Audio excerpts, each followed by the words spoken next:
Hello, good morning, everyone. And thank you for joining this first edition of the European Energy Efficiency Day. My name is Arianna Vitali, and I'm Secretary General at the Coalition for Energy Savings. And I'm very pleased to be here with you and to be the moderator of this second session. The topic of this session is a very important one. We will try to understand how to reap the benefits of the water energy nexus. In the next 1 hour and 15 minutes, we will be exploring the interdependencies between the water and the energy sector. On one side, we need water to produce our energy, for example, for cooling, for storage, or for hydropower. On the other side, we need energy to have access to water, for example, to collect it, to pump it, and treat it. Until now, however, the development and the implementation of water and energy policies remain largely disconnected. With the EU being in the process of revising upwards its 2030 climate and energy targets, there is a clear case to exploit the untapped potential of the water sector and cut its energy use and emissions. Also, with climate impacts becoming more and more severe, the water sector is increasingly under stress, with evident problems of water scarcity for the different end-use sectors, including the energy one. We will discuss these topics as well other one, including the upcoming revision of the Urban Wastewater Treatment Directive, with a panel of distinguished guests. Before we start and I present the guests, let me just give you some housekeeping rules. This session is being recorded and will be available on the website of UAS after the event. We are also live on Twitter, so please keep the conversation going. You can use the hashtag EEDay@EU. Also, I'd like to remind the audience that you can directly engage with our panelists by typing your questions in the chat, on the question and answer chat box. And I'll try to redirect your questions directly to the panelists. When typing your questions, please also introduce yourself so that we know from who the question is coming from. So without further ado, I'll introduce very briefly my panelists that you already see in the screen. The first one is Mr. Patrick Child. Patrick is Deputy Director General in charge of coordination of resource efficiency policies and instruments in the DG Environment of the European Commission. Welcome. Thank you. Then we have Hayati Arkadas. Hayati is President of Xylem Europe, a water technology company. He also heads the company's global water infrastructure business. We have as well with us Norbert Jardin, who's the chairman of the executive board of Ruhrverband. Ruhrverband is a non-profit oriented water management company that operates in the Ruhr and Lehn. He also chairman of the Association of Water Management Association in North Rhine-Westphalia. And finally, we have Claire. Thank you for joining us, Claire. She's part of the overall coordination team in charge of EU policy and strategic partnership at Energy Cities. She will present us with the challenges and opportunities for local authorities to address the water energy nexus. So we can start, and I would ask our panelists to set the scene for us. And my question is the following. Given the current situation of water scarcity and drought, coupled with rising energy prices that we discussed as well in the opening of this day, and of course the climate crisis, what are, in your opinion, the key solutions to adopt in the water sector to save water and energy and address simultaneously all those challenges? So I'll suggest that we keep this introduction short, and I'll give the floor first to Mr. Patrick Child. Thank you. The floor is yours. Thanks very much, Jana. I'm very happy to be here. And indeed, I mean, it's an extremely topical question. I mean, we are struggling in Europe with the dramatic consequences of the Russian invasion in Ukraine, but also in the last months have seen increasing signs of the stress that climate change is putting on our resources, and in particular, bringing the whole question of water resilience to the front of our agenda. And so, while the solutions that we have identified for the energy crisis in particular are set out in the Fit for 55 package and the EU's Repower EU plans that have more recently been tabled. What I think is important is that we address these changes in a water-sensitive manner, and a way which was also in line with the new do no significant harm principle of the European Green Deal. And just to keep it short, I'll give just two perhaps messages to kick things off. I mean, firstly, the way that we implement renewable energy needs to be sensitive to the extent to which renewable energy solutions are water intensive. So I mean, we've already seen that hydroelectric power is dramatically affected when water becomes scarce. Water is also needed for other solutions like biofuels, concentrated solar power, and even in the nuclear sector. I mean, if water temperatures rise too much, there are challenges for operations. And that's why I think we really do need to focus, particularly in areas where water is increasingly under pressure, on solar and wind energy, and that is very much at the heart of the strategy that the EU is proposing. The second dimension that I think is important is that we need to ensure that our investments in the water sector are consistent with the circular economy and resource efficiency principles, and that in particular we promote water reuse and water efficiency, and that we can build energy neutrality into the way that, for example, we do urban wastewater treatment. And that's something we can come back to later. Thanks a lot. Thanks a lot. And Hayati, the same question. And thank you, Ariana, and thanks for having me. So very happy to be participating in this conversation. Look, as Patrick said, we live in an unprecedented crisis of energy, climate, and climate shows itself first with water. And Ariana, you mentioned that in your opening, water scarcity is becoming a serious challenge, not only in Europe, but around the world, and not only in developing countries, but in all countries. Patrick mentioned it, solutions are in our hands. Most of the solutions that we need, we have them, technologies. It will take legislative framework, funding that is channeled into water sensitive, again, taking it from Patrick, areas. So energy and water goes hand in hand. Let me, maybe take a moment on each. On the framework, legislative framework, EU Urban Wastewater Treatment Directive dates back to 1991. A lot has changed since then. And we have, I think, the opportunity of a lifetime here to transform our framework so that we channel our energy, our limited resources into projects that are sensitive to water and energy. And on the funding, EU recovery funds are providing a record level of funding to the member states and to enable the transition to Green Deal. So we just need to work as an ecosystem to make sure that those fundings are finding the right projects, and right projects are finding the right funding. So a tremendous opportunity we have ahead of us for both for our generation and the generations to come. Great, thank you. Norbert, would you agree, and what's your perspective on the matter? Yes, thank you very much, Ariana. It's a really pleasure to be with you and to discuss this very important topic today. And I completely agree with the statements from Hayati and Patrick, and will extend a little bit on the water sector itself. We as Ruhrverband are responsible for the drinking water provision of 5 million people in our area, and we have now an unprecedented series of drought years since 2018. We are now in the 14th year where we have under average rainfall, yearly under the average rainfall. The last 20 years were the warmest in our history, and the last August was the warmest and driest we ever have experienced in our area.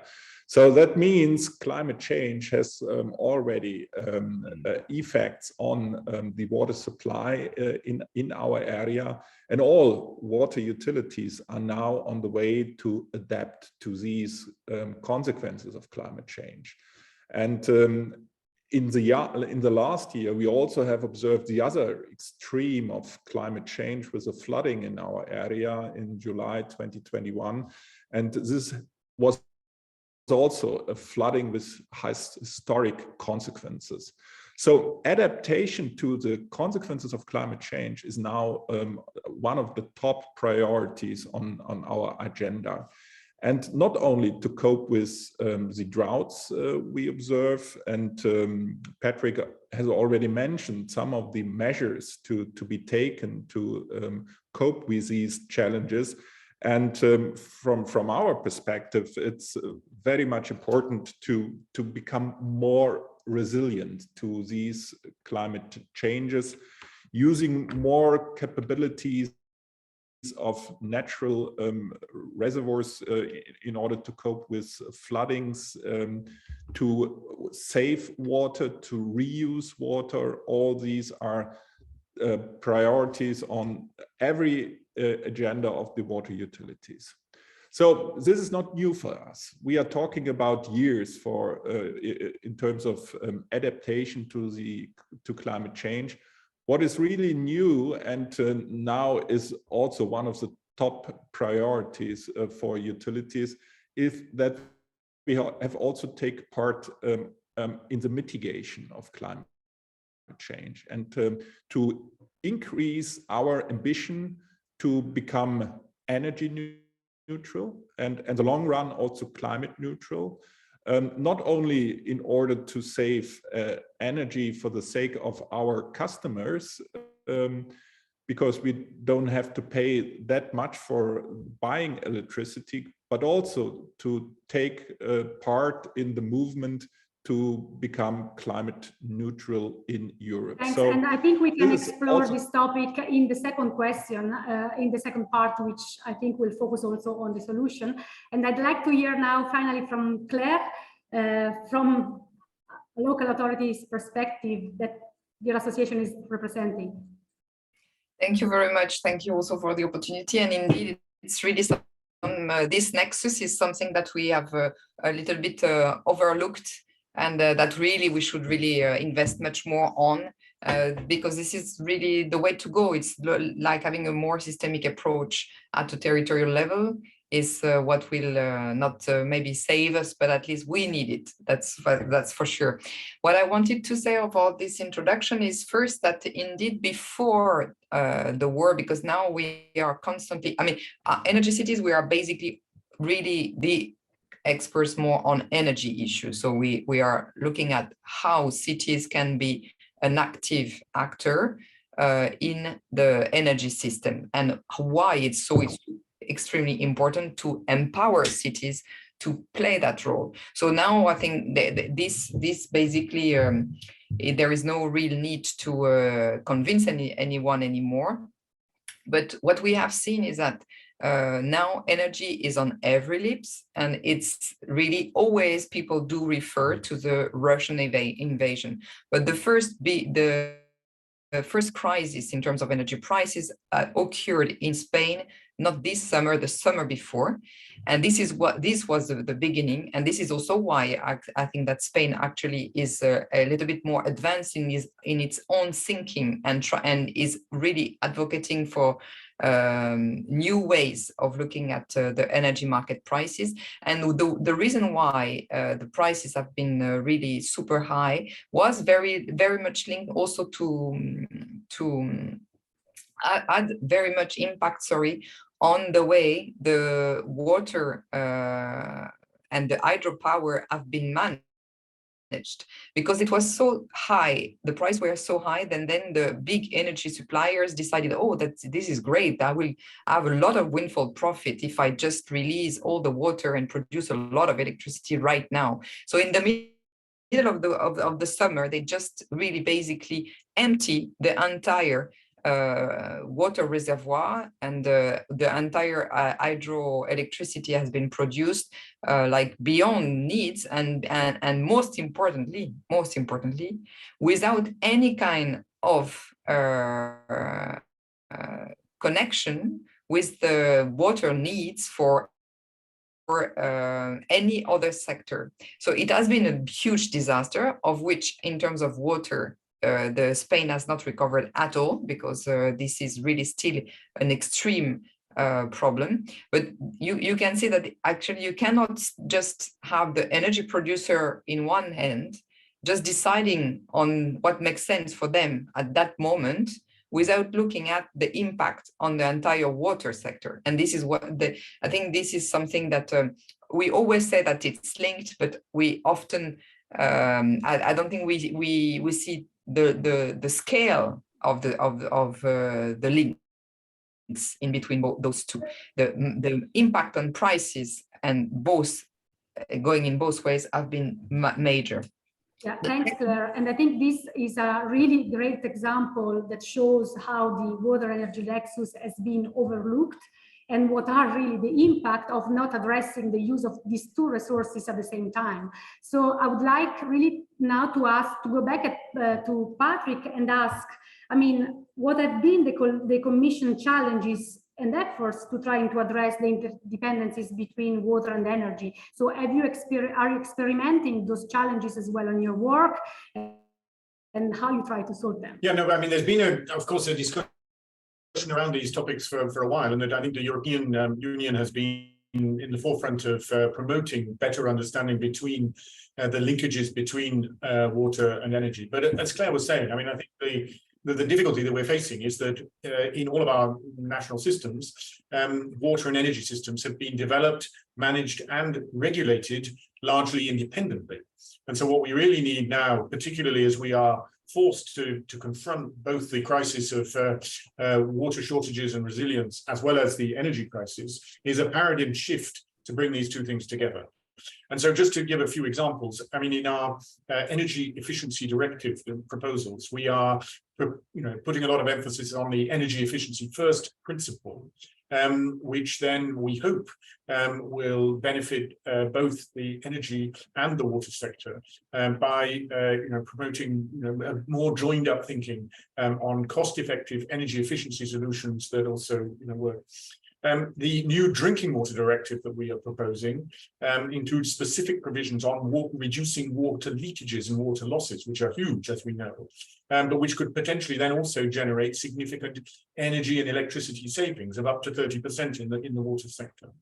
And in our, as I said before, in our forthcoming proposals on the revision of the urban wastewater treatment directive, we are also putting a lot of emphasis on energy neutrality. And we can perhaps talk more about that later, but it's responding to this need for a paradigm shift. The other thing that I think is important is to take the conversation to the global level and internationally, and to seize opportunities like the upcoming COP27 and the UN Water Conference next year, really to showcase the leading thinking that's coming out of the water energy sectors in Europe, so that the solutions that we're adopting can also inspire others at an international level. Yeah, thank you very much. And I think, as you mentioned, this and Norbert was mentioning before, I mean, this interconnection is also must be linked to how to achieve energy neutrality. So Norbert, you were mentioning before your experience. So can you tell a bit more on how now you are trying to achieve energy efficiency and energy neutrality in the water and wastewater sector in Germany, and what are the main benefits? So I think you are well placed to give us a view on how you are doing it in the practice. Yeah, thank you very much, Ariana, for this question. To start with, it is always helpful to have a detailed scope on what is the energy consumption of the water sector in our country.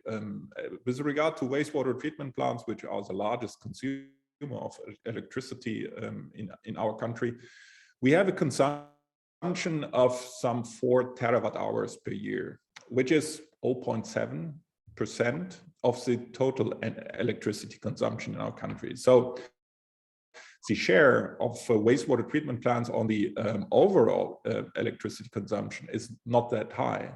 But on a level of municipalities, usually it's the largest consumer of electricity. So for municipalities and also for us, electricity is an extremely costly factor for the customers. So we are doing everything to improve the energy efficiency of our operations. And usually we do that, and this is also representative for most of the wastewater treatment plants and the water sector in general in Germany.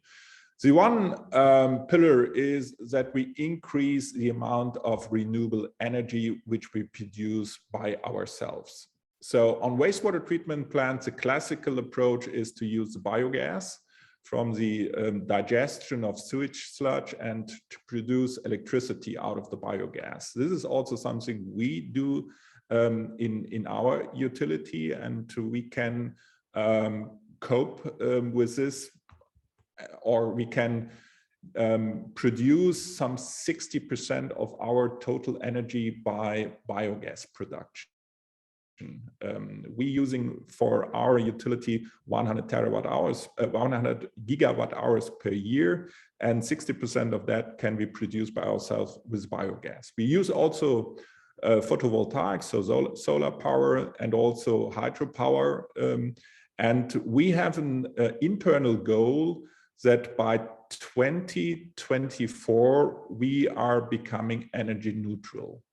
So meaning that we produce on a yearly basis nearly the same amount of electricity than as we need for the operation of all our plants. So this is one of the pillars. Increase the amount of renewable energy production. And the other pillar, and this is also addressed in the new wastewater directive by the EU, is to move forward in terms of energy efficiency in operating our plants.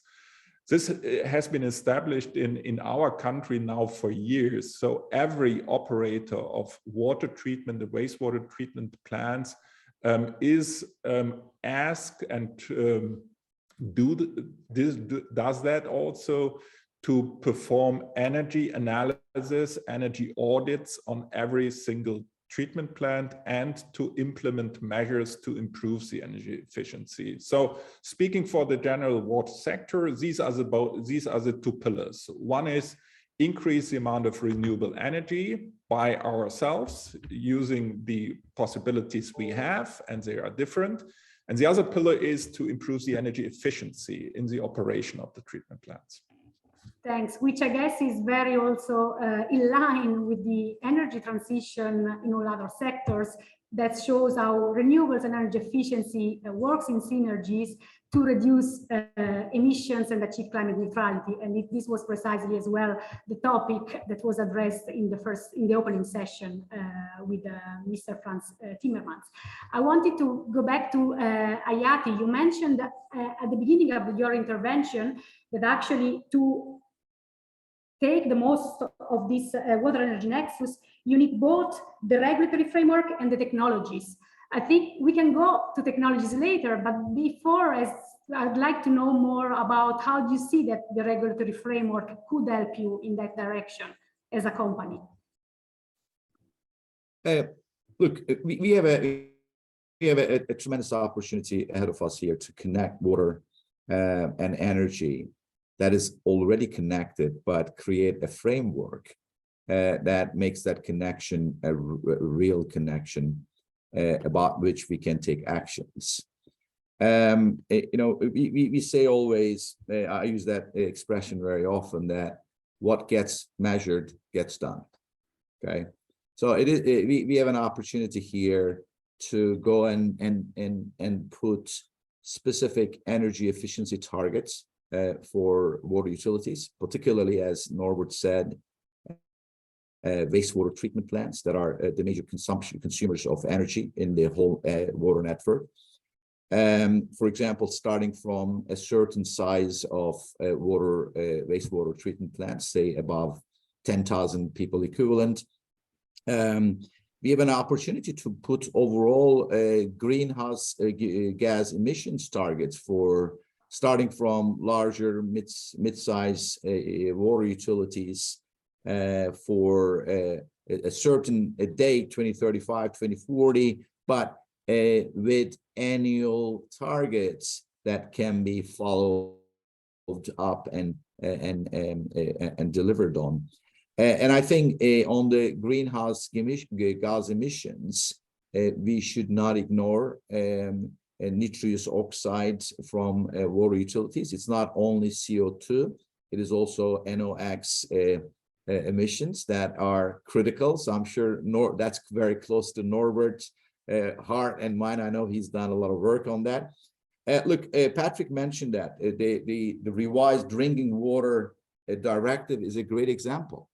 On an average in Europe, we have roughly 20-25% of our water, clean water, that we clean, we use energy, we pump into our networks, and we lose it through leakages or not metering that water. So that directive, and I'm so glad to hear from Patrick that we are working on improving it to the next level, that has put responsibilities over the water utilities to track and monitor and report and take actions on what we call water leakages or non-revenue water.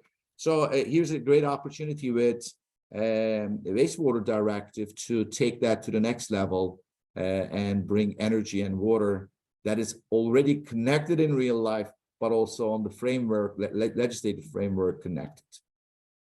Thank you, Hayati. And I'd like now to go back to Claire to explore a bit more this local dimension of the water energy nexus. It was touched upon a bit as well by Norbert, but I think from you, we would like to understand what are really the issues that municipalities are facing in terms of water management, and also what are the priorities that they should be addressed, and also maybe how the regulatory framework can help the municipalities in going in that direction. Well, I suppose there is many things that can be done to help indeed municipalities, but as Norbert just mentioned, it's indeed a very large part of electricity demand in a city is linked to the waste treatment and to the water treatment. So this is something that is very, I mean, it is a big burden, budgetary burden for cities. And this is also the reason why they have often, I mean, depending on the different countries, but trying to have a municipalization or re-municipalization of their water supplier, because they can also have better synergies between the different sectors. What I wanted to say also before that is to kind of, we always link water and energy with electricity. But I don't know exactly what you have to do in terms of water treatment. But I know that, for example, for waste management, it's also you need gas, because you need gas to do the ammonia. And without ammonia, you don't do the waste management. And so it's more complex than that. And often, and this is also what we are currently seeing very, very dramatically in Europe, is that actually you have fossil everywhere, all the time, on every process. And this link that we always look at in terms of electricity versus water is like a misleading one. And in general, the entire energy policy is often misleaded because we are looking at it only from the electric point of view. And it is something that basically it doesn't help us, because we just don't look at our dependencies in general. And this can be dramatic for a city. That's the first thing. The second thing is that we also look at indeed producing. When you think about producing electricity, you don't think about the other kind of potential use. And the best examples we have at local level are often in terms of the water energy nexus. It's not water to cool, but it's water to heat. And in Geneva, they are heating a big, huge, and it's done by the public company of Geneva, the Service Industriel de Genève. They are taking out heat from the lake to put it into a large district heating system in the entire international institution neighborhood. And so this is something that is often really also not, it's very important to basically try to empower every local municipalities to look at every potential. And this is a potential that, because it's we are looking at the water and energy nexus into a very narrow window, then we don't put so much emphasis onto other potential. The other example is in Leuven. It's just next door, and we I mean, Patrick was not there but we have been meeting with the mayor, Ridwani, 2 weeks ago with DG Environment and with many of the colleagues that are working on urban transition in the commission. And he is currently also pumping out heat from the river to heat a number of buildings. So there is a lot of more potential, as much as we look at every local situation. And this is the other problem we have, is that if we don't look at the local situation, and I'm sure that having a regional approach like in North Rhine-Westphalia, it does help a lot. Yeah, thanks, Claire, to bring also the local dimension under the planning, because I guess as also we are experiencing in the overall energy sector, we need to make good planning, but that starts at the local level, and that's the same, and that it's a way that in which the water energy nexus could be further integrated. I wanted to go back again once to Ahiati, because we have talked about policy framework, we are talking about the experience, but you are a company that produce those technologies that helps us address the problem. Can you tell us a bit more and make it more concrete what actually you are doing and how this can help to address the nexus? Sure, without getting too technical, of course. And I'm not good at it. Look, as we mentioned at the beginning, the good news is we have the technologies to address majority of the issues that we face with water and energy, period. Okay, I'll give you a couple of examples. One is digital twins, and digital twins are used in multiple industries, and it is time for us to utilize the benefit of digital twins in water industry. So what is digital twin? It's a digital replica of an entire water network or piece of it that can be used to predict behavior and performance of the network under different conditions, under rain, under storm, under drought, before they happen, so that we can go and take actions and run our network accordingly under these conditions. And then it could be used in a manner to optimize the use of energy and hence the emissions that we emit from our networks. I'll give you an example. This is a real life example from Norbert, from Germany, in a beautiful city of town of Cuxhaven. It's a public utility that we worked with that serves 400,000 residents. They achieved about 30% reduction in the energy that is used in aeration of their wastewater plants, corresponding to 1.1 million kilowatt hour of energy savings by using digital twins, by actually using existing equipment without changing anything, but operating them smartly with the use of digital technology. So if we took that technology, or we're not the only company that provides that technology, so there are other companies. If we took that digital twin technology and applied it across Europe, that in EU, that would save us almost 0.3 million metric tons of CO2 equivalent emissions. Just that piece. Excuse me. Another example Patrick talked about at the beginning is water leakages. Unfortunately, we lose 20-25% of our clean water in the network through leakages. In certain parts of Europe, this is developed part of the world, that could go up to 60%. So there are smart technologies like smart bowl, pipe diver, without investing heavily in the grain infrastructure to go and detect where those leakages are and go and just change that part of the pipeline and reduce the water leakages significantly. So look, technologies are here. We just need to put the framework, the funding, and the collaboration across the ecosystem to face some of these challenges that we are facing. Thank you, Hayati. Before getting back more to the policy angle, I wanted to ask before to Norbert and Claire if you could share with us briefly some successful examples, some successful projects that are happening in cities or at the local level on best practices that can be shared with others on how this energy nexus is addressed. I think you already shared some, but maybe briefly if you could highlight one or two more to the benefits of our audience. Then I go back to Patrick, and also we will take some questions from the public because I'm seeing that the public is being active. So we'll get back to that. Yeah, Claire, would you like to start? Then I will follow you. But there is many examples, but I know that in Lyon they are also starting to do something quite similar than they wanted to. That is already happening in Leuven. In Paris, they also have very good examples.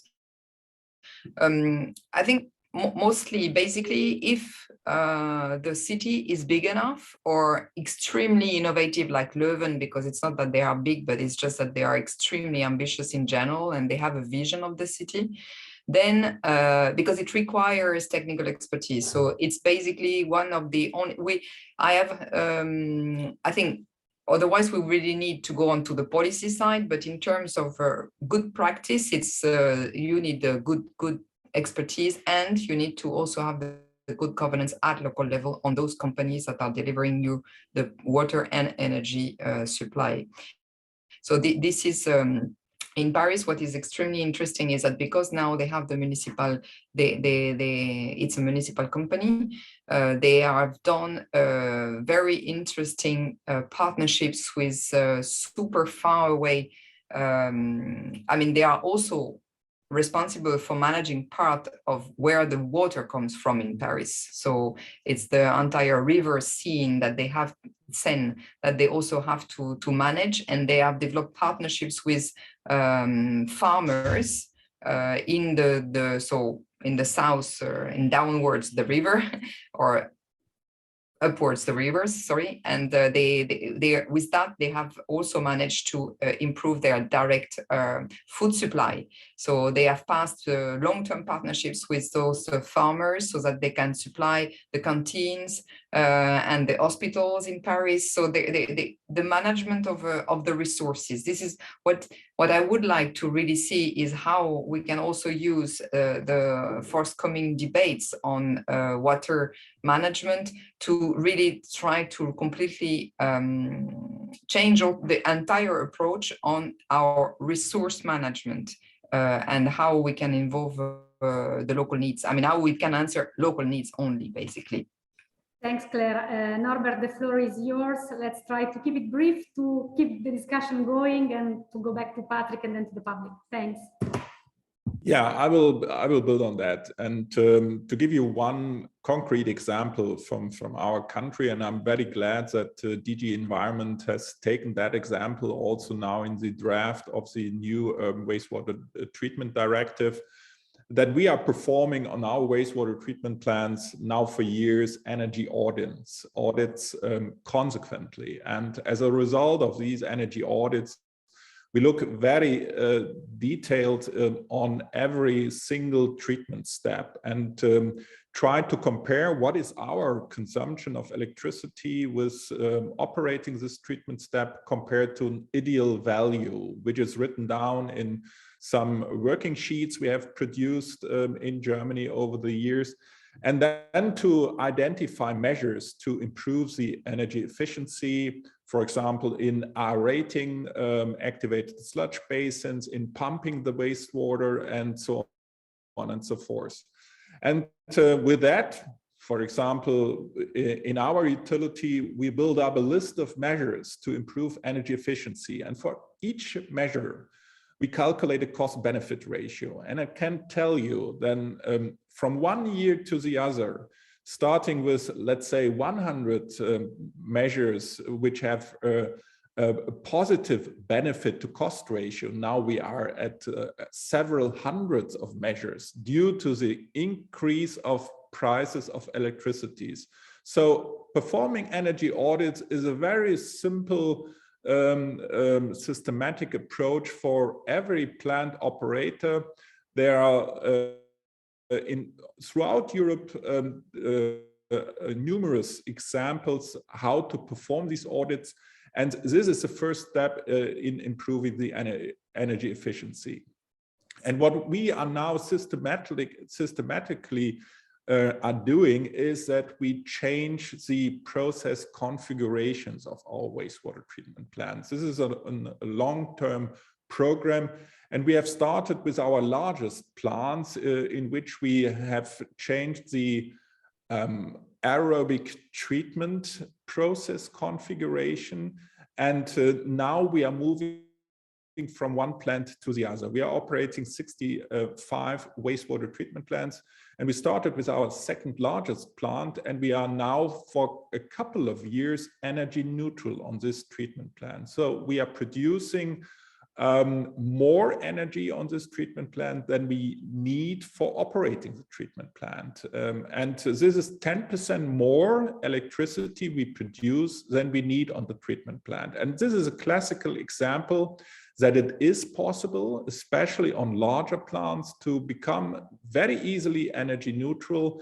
if you look very carefully on the energy consumption and to improve the process configuration, but also the machinery of the treatment plant. And this is something which is widespread, done in Germany in the last years. And I'm very glad that Europe has taken this example, has implemented that in the draft of the Urban Wastewater Treatment Directive. And I think this is the way we have to move forward. Yeah, thanks, Norbert. So to go back at the specifics, because I think most of our audience is also interested into that, about the Urban Wastewater Treatment Directive that the proposed Commission proposal is expected by the end of this month. So, Patrick, can you tell us a bit more on what the community should expect on this proposal? We would like to hear from you what you can share in advance. Thanks.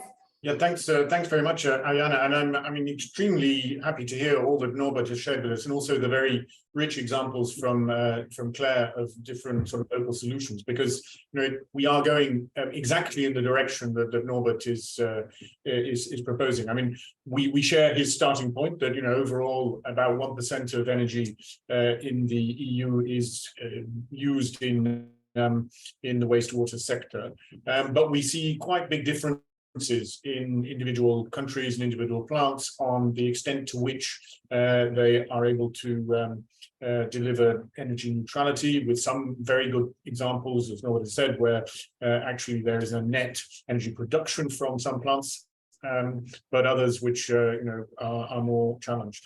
And the two directions that we are thinking in, I mean, first is in terms of energy efficiency and precisely developing this concept of energy audits, which can help then guide decisions. But as Hayati has said also, either in upgrading technologies to more modern and therefore more efficient processing, but also by using digital solutions to optimize the operation of existing infrastructure using digital twins and more modern digital approaches. And then also, as Norbert said, I mean, we really do need to seize all the opportunities that there are of generating renewable energy from wastewater facilities, whether that's directly from the biogas that can be produced from sludge, or using the sort of surfaces of the wastewater plants to have solar or wind energy production. So this is very much the direction we're thinking of. The proposal should be coming out on the 26th of October, we hope, so in just over a week's time. So we're sort of scrabbling to get the last details together. But it is really encouraging to hear from Norbert in particular that we seem to be going in the direction which was responding to the expectations of the sector, while at the same time making, I hope, a very strong contribution to the overall objectives of the European Green Deal. If I could just add also just one other element, as well as Deputy Director General in DG Environment, I'm also the mission manager for the European Union's Horizon Europe mission for the 100 climate neutral and smart cities.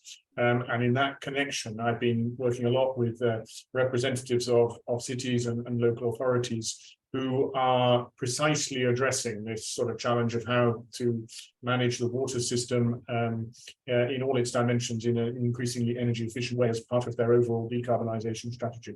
And so the examples that Claire shared earlier, I mean, are very, very relevant and useful for us, and certainly an important priorities we take forward our work on the mission as well. So thank you. Thank you, Patrick. I have a question that from the audience that is addressed directly to you.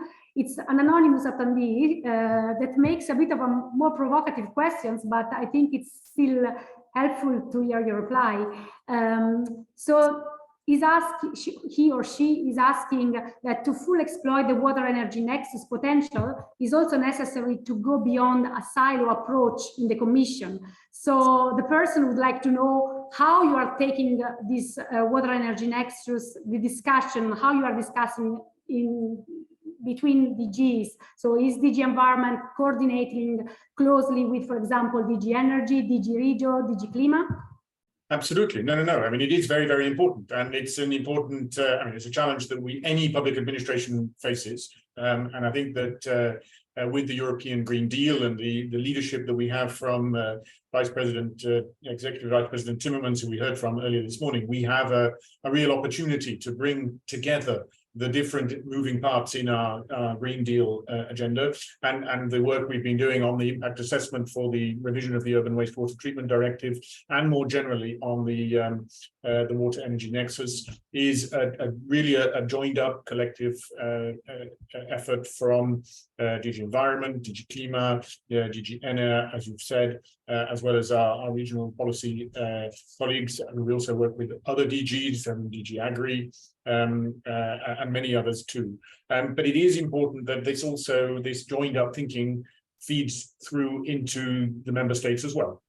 And when we come to discuss the proposals that we're developing in the council working groups and also in the European Parliament, I think we need again to be constantly reminding of the opportunities that we collectively have in seeing this sort of paradigm shift that I was talking about earlier, of really seeing energy and water as vitally interlinked dimensions of a common sort of theme through our sustainability challenges.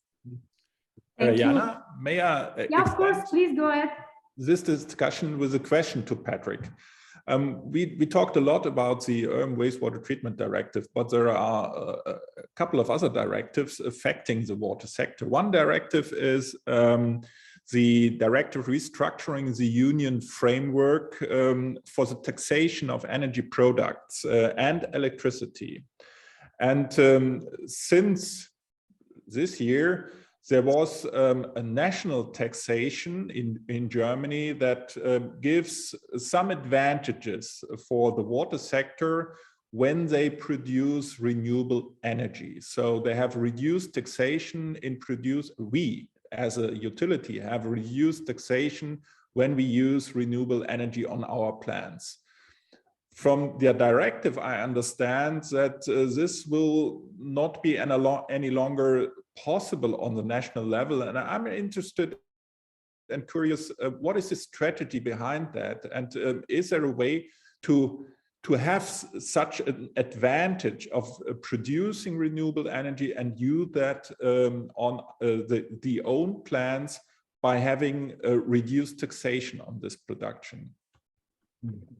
Well, thanks, Norbert. I mean, it's a directive that I'm not personally responsible for, so forgive me if I don't have the absolutely definitive answer. But I mean, indeed, my understanding is that part of the 55 package, the Commission has made proposals for revisions of our energy taxation directives, which would introduce sort of minimum levels of taxation according to the sort of carbon intensity of different energy sources. So starting with fossil fuels, and heavy fossil fuels being more heavily taxed than for example renewables, and that this text is still being discussed. Taxation measures are generally subject to unanimity in the council, so maybe there are still opportunities to find solutions. But what we are trying to achieve precisely is to create more incentives through the tax system for cleaner energy solutions, and to remove any sort of tax advantages that there might be, or sort of subsidies for the use of fossil fuels. So the direction of travel is clear, and I mean, but I'm not in the detail of the discussion on the text to see where the solution to the particular issue you raised might come. So thank you. We are 10 minutes to go to the end of this session. So I'd like very quickly to read the remaining questions from the public, and I would ask one or the other speaker to select one and reply. And then after we go through this exercise, I hope to still have one last minute to give you the concluding word for this section. So we have a question from Luca De Brucker at ECOS, and she mentions that together the many legislation that have been mentioned today addressing the water energy nexus, there is another one that has not been touched upon, which is the eco-design and energy labeling, because they are proposing, for example, that large water and energy savings can be made by improving the efficiency of water taps and shower heads. So is the Commission looking at that as well as a solution? Then we have another question from Jose Mainez asking whether the energy environment is being accepted. Sorry, I'm receiving a clarification from the staff saying that we have actually 15 minutes to go, so we don't have to rush it through. The second question is from Jose Mainez, saying that in the energy environment, it is being accepted that prosumers are the new players. How this interact and affects the energy-water nexus and promotes new models in water management? So is this prosumer concept have an impact on the energy nexus? The silo approach we already asked. Then another question again to Patrick about the Urban Wastewater Directive, and are you envisaging as well to address greenhouse gas emissions in the revised Urban Wastewater Directive, and if yes, how? And finally, we have as well a question directly to Hayati. Is it possible to have a zero emissions water utility?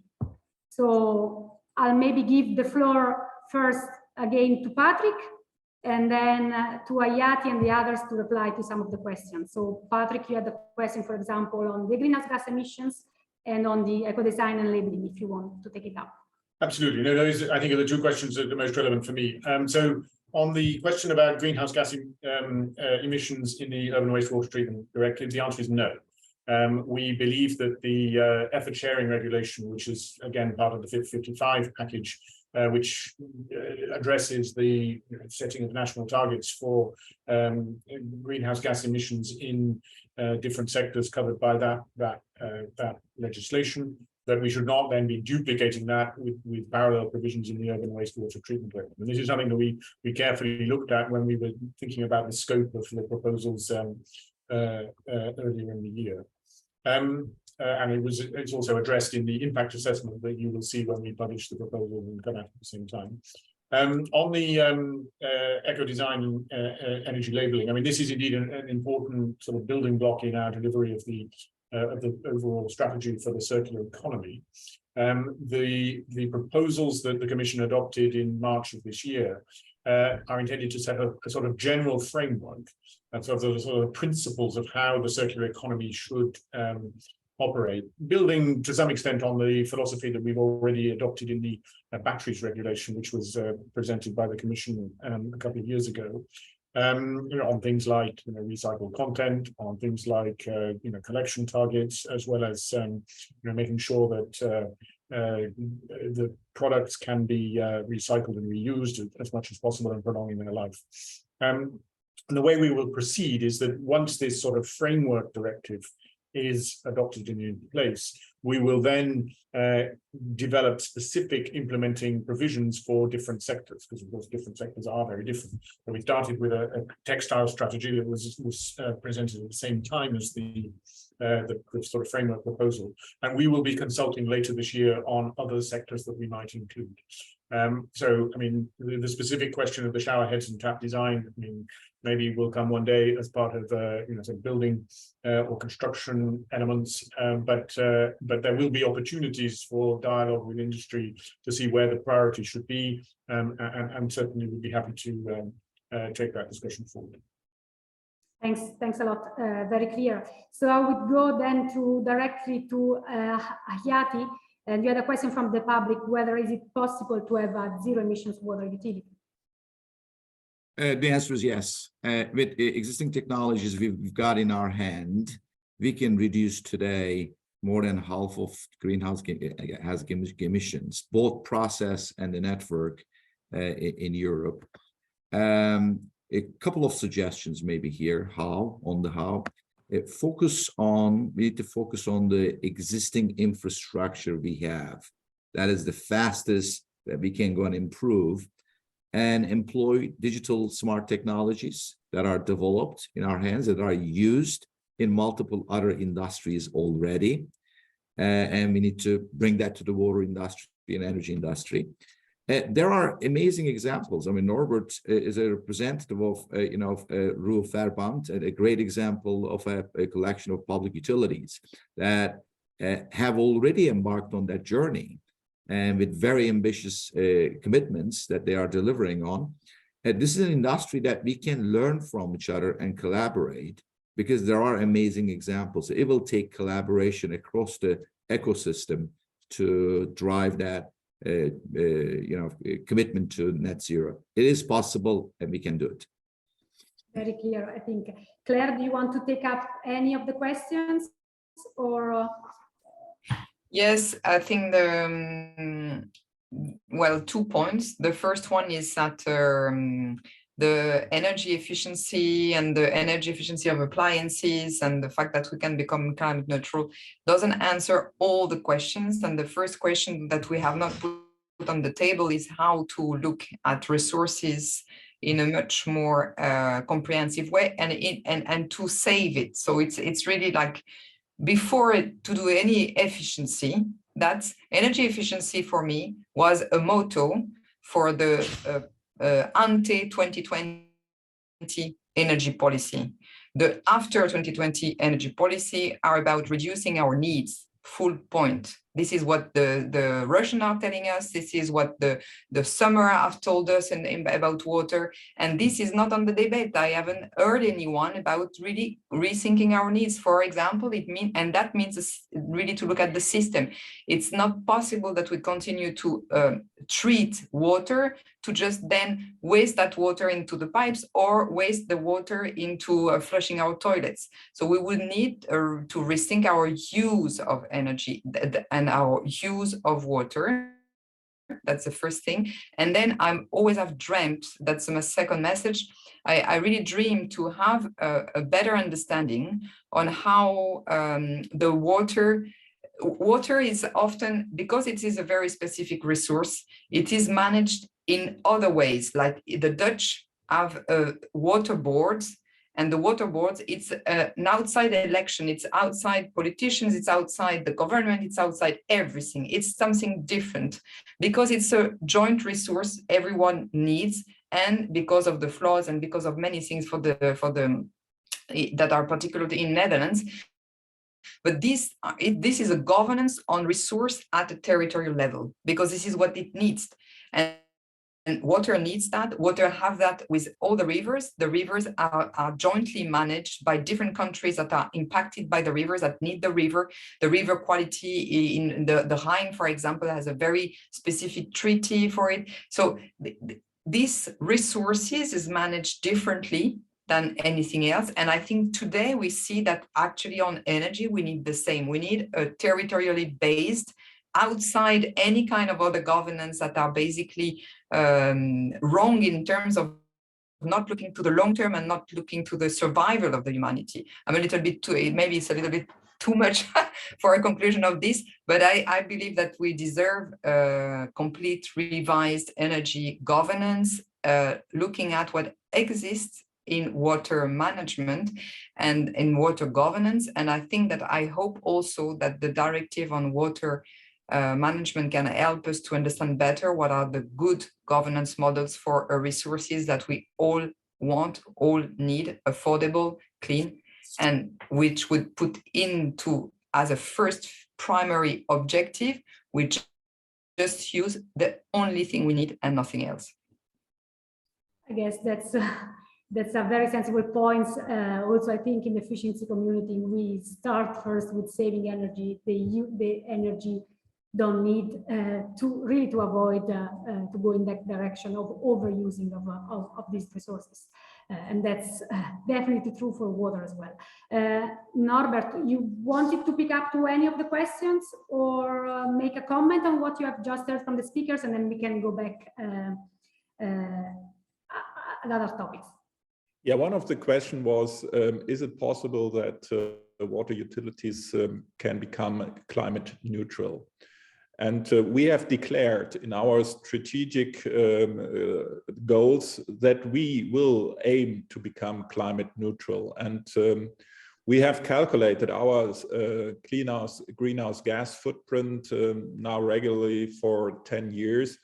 And one of the biggest shares after becoming energy neutral will be the remaining nitrous oxide emissions from wastewater treatment plant operations. This will, after 24, when we have energy neutrality, about 50% of our greenhouse gas emissions. And at the moment, we do not have a real idea how to reduce the nitrous oxide emissions from treatment plant operation, because, and this is also something we have to pronounce very clearly, the main objective of wastewater treatment plants is to treat the wastewater. And therefore we need to perform nitrogen elimination. And as soon as we eliminate nitrogen out of the wastewater, at least from the knowledge we have today, we produce nitrous oxide.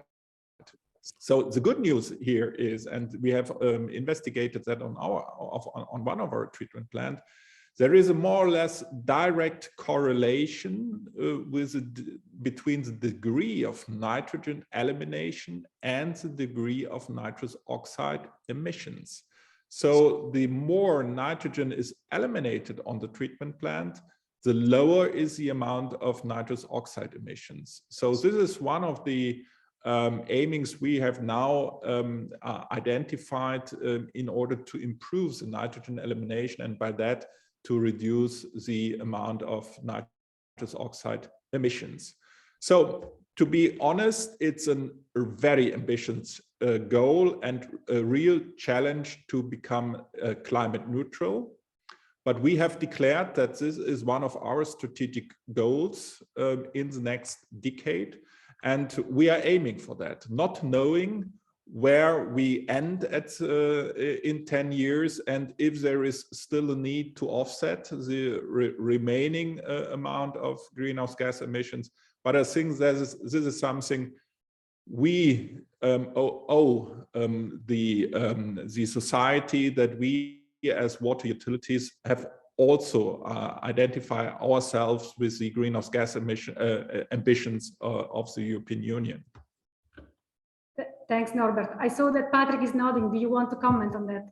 No, I wanted, in fact, to come back to something that Claire mentioned before. I mean, firstly, to agree absolutely with her that, I mean, we also need to look at the demand side, and that actually reducing our consumption of energy is one of the dimensions of the Repower EU sort of responses to the present crisis, and is something that therefore, we certainly need to continue focusing on.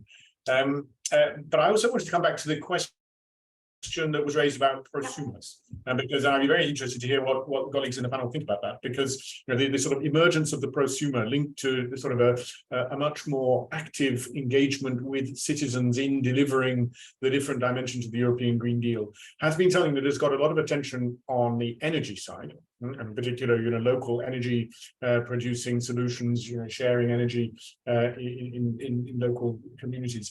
But how that links into water would be very interesting, and abusing perhaps the expertise in the panel, and in particular, Claire maybe has some ideas on this, given her proximity to the local communities, where the sort of prosumer dimension of the water system could also become relevant and interact with what we already see on the energy side. Claire, do you want to add? I think, yeah, go ahead. Otherwise, I can also bring some ideas coming from one of our members, Rescop, that is working on that domain. But Claire, go ahead. I think that there is a way to go indeed on prosumers' side for water, but there is a lot of constraints on the water consumption, and this is can lead to very unfair solution at the end. So this is a tricky question, but there is ways to go. But the problem in general, it's like for energy, prosumer means you consume. And this is a problem first. So this is what we would need to find a way to not consume. But of course, I know that the prosumer is to try to reward people that are not consuming as much, but still they are still consuming. I mean, there is something that in the design is also problematic from the beginning. I think in that element, I think prosumers, and what we are seeing as well is that as they produce energy, they put in place strategies to reduce energy demand. So most of the producers are also prosumers are also acting on reducing energy by, for example, insulating their buildings, changing their heating systems. So I think making clear maybe to local energy cooperatives that also reducing the water needs as a direct impact could be a way forward. But I see that Ayati has showed up his hand. Yeah, thank you, Arianna. In addition to what Patrick and Claire mentioned, I think there's a room in the whole world, not only in Europe, to put efforts in creating more awareness with the consumers, and particularly youth. Having two young children, having them more conscious about environment, climate, and taking that to next level, energy and water, I think do have an impact on how the consumers behave, how they consume water. So I think there's a lot to be done there. And that will take, again, not only the legislative framework, but more civil and partnership across the ecosystem to create that awareness. And there's room there on the water awareness for us to work on.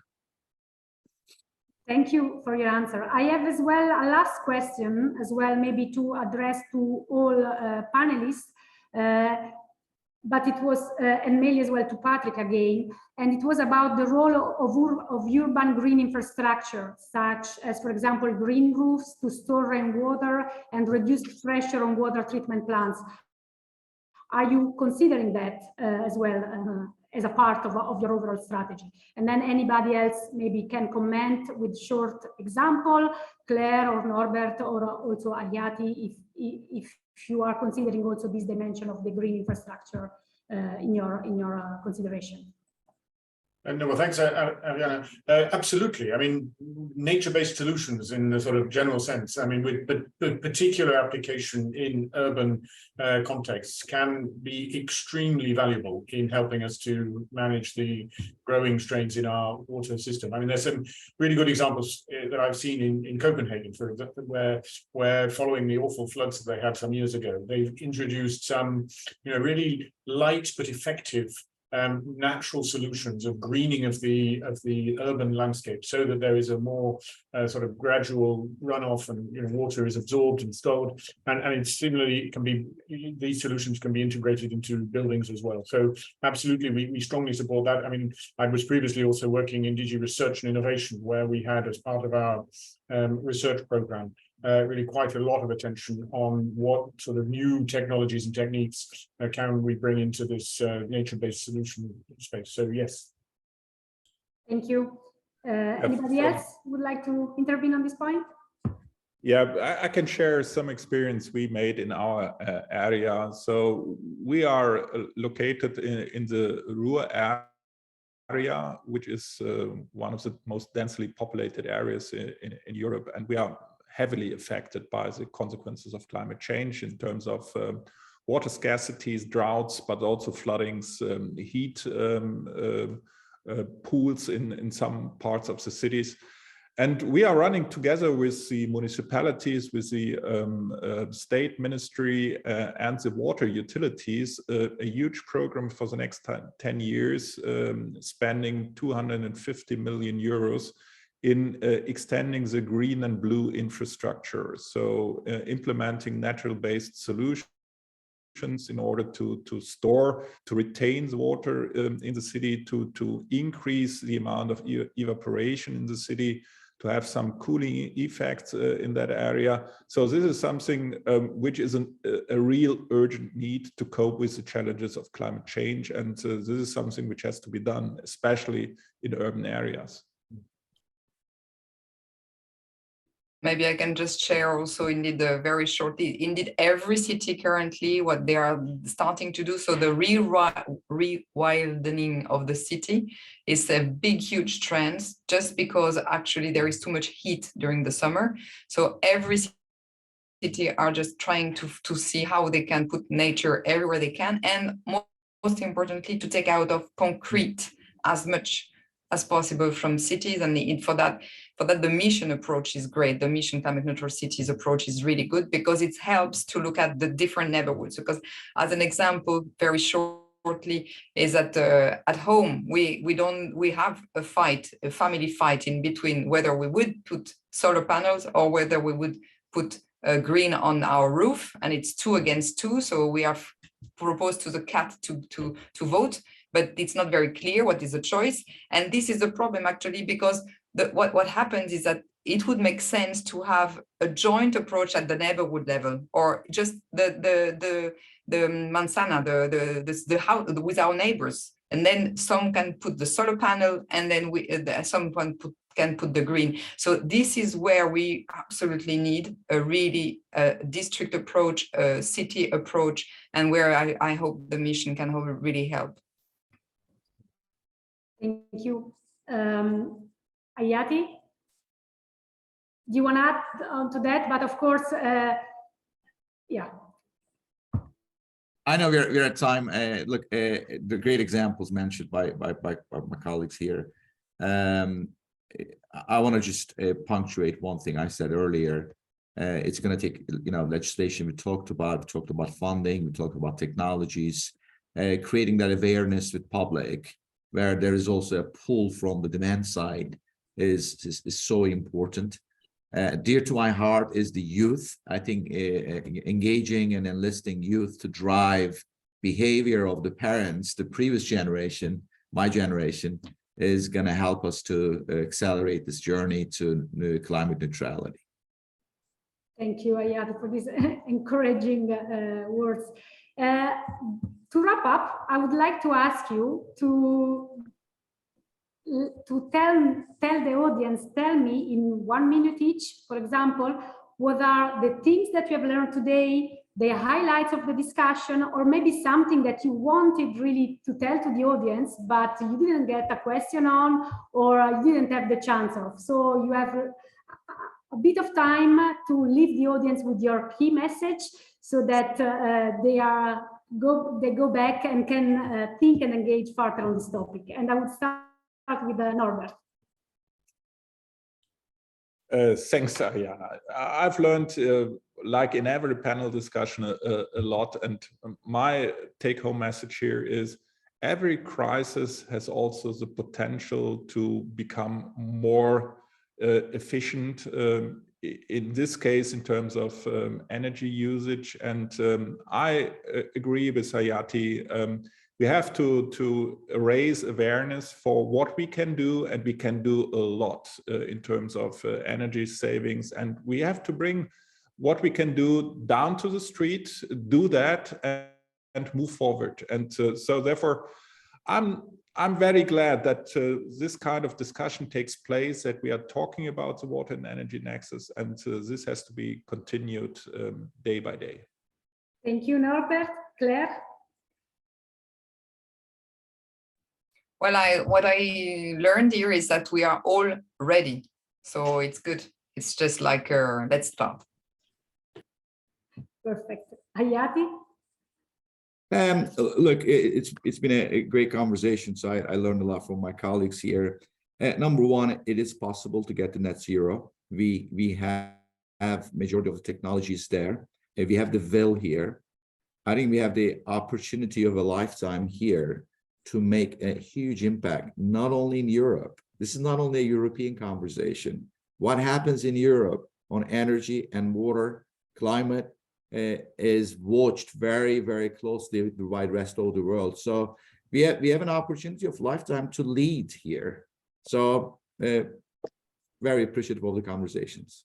Thank you. And finally to Patrick, I think all the stakeholders in the panel say that can deliver, are motivated to do so. So I'll leave you with the last word to conclude this interesting conversation. Well, Ariana, thank you. I mean, you've obviously chosen a really great group of people to be in this panel. I mean, I come away from it, very enthusiastic that, we're on the right track in putting our work on, in particular in the water sector, at the heart of the European Green Deal, and that there is not just enthusiasm, but also huge opportunities, even in the face of the real crises that we're facing from the Russian invasion and from the increasing sort of evidence that climate change is really fundamentally affecting the way we're living. Really to make progress and for the water sector to contribute, and I'm very encouraged by that, and that our legislation is for once appreciated as going in a strongly positive and supportive direction of this change. Thank you very much for your intervention. I give you a round of virtual applause also on behalf of the public. I hope that the next Energy Efficiency Day will be in person, and I hope you then to welcome you there with the UAs and all the other organizers and supporters next year. Also to the audience, I would like to tell you that the next panel, which is empowering city districts through digitalization and system integration, is starting at noon. So you have time to go and take a glass of water to remain on the topic of today. And thank you very much for your attendance and for participating. Thank you to the speakers, and bye-bye. Bye. Thank you, everyone. Bye, Colleen. Nice to meet you all. Bye.